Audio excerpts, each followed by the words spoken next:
I will post a sheet that shows some open scales, and I want to demonstrate those. As you know, the strings are tuned E, A, D, G, B, E from the bottom to the top string. And it's pretty easy to play a simple pentatonic scale rooted on the low E string open.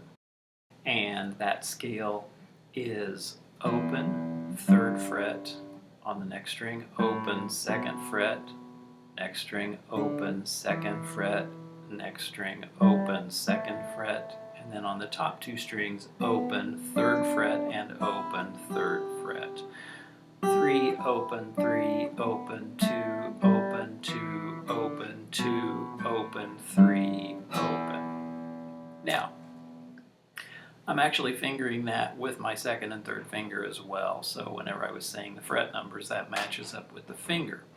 You can scoot your hand up to 2nd position and play those notes with your 1st and 2nd fingers. So anyway, the scale goes E minor pentatonic.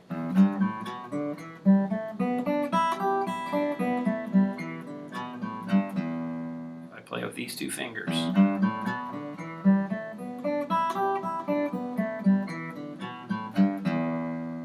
Interestingly enough, G major pentatonic and E minor pentatonic are the same scale. So if I take that same group of notes and start it on G, it sounds like this.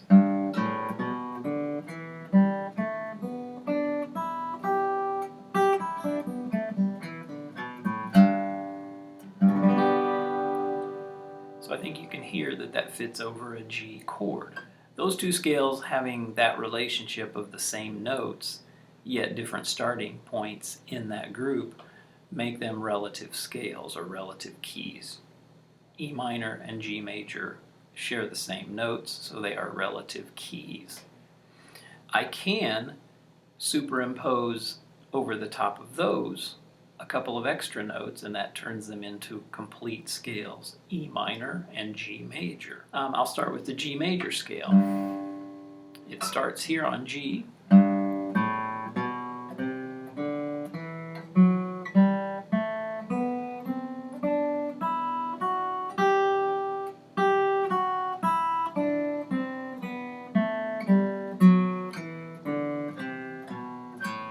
Divide that in half. The top part, I think, maybe is the easiest one to get accustomed to and familiarize yourself with the sound. And I think this is a sound that you already are aware of.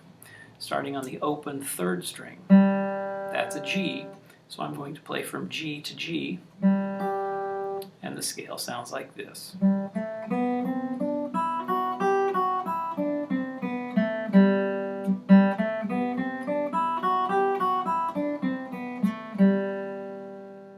If you just use that scale to create melodies, it's very easy to get your hand around that scale, I think, just because of the fact that it's a minimal amount of notes and only 3 notes per string on these 2 strings, then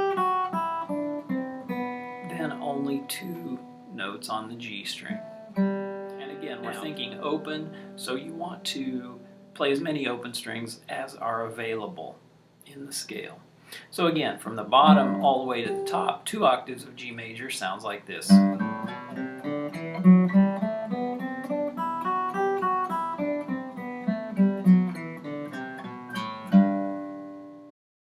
Now, the other group of scales that we are going to look at starting on open strings are A and C, A minor pentatonic and C major pentatonic. Again, these 2 scales contain the very same notes but have different starting points. So, the A minor pentatonic scale, if I play it in its most basic shape, it's this.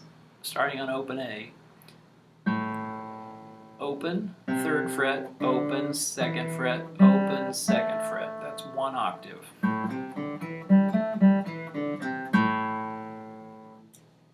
If I play from C to C, it sounds like this.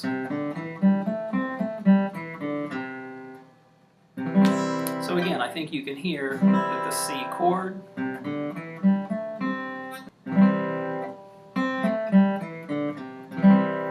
If we play it based on A. I think you'll hear the A minor sound.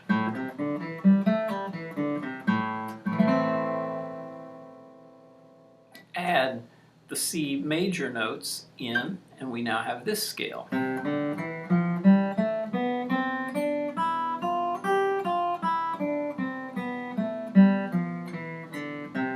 the problem with that group of notes is the top octave doesn't go all the way to the upper C root because it's clear up here on the neck.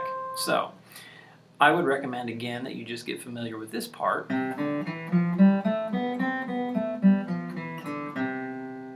Get your hands familiar with that part because I think that's the part that sounds to your ear familiar. Those are the major scale shapes based on those positions. I know I didn't cover the E minor and A minor shapes. They are in fact the same group of notes as G major and C major, so the notes of E minor are the same notes as G major. We would start it on E, and the E minor scale will contain these two notes at the bottom. Our G started here on this G note, so if we add those two notes on the bottom, our E minor scale will sound like this.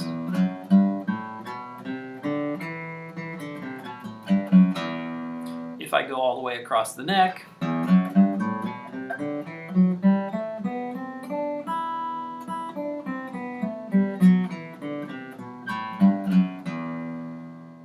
now let's go up to the 5th string root and our A. Starting on the A, I add the open A and the B below our C starting note for C major.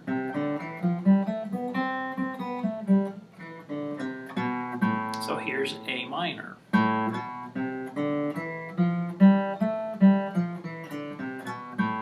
Now if I take that all the way to the top note that's available to me in this position, which will be G, it sounds like this.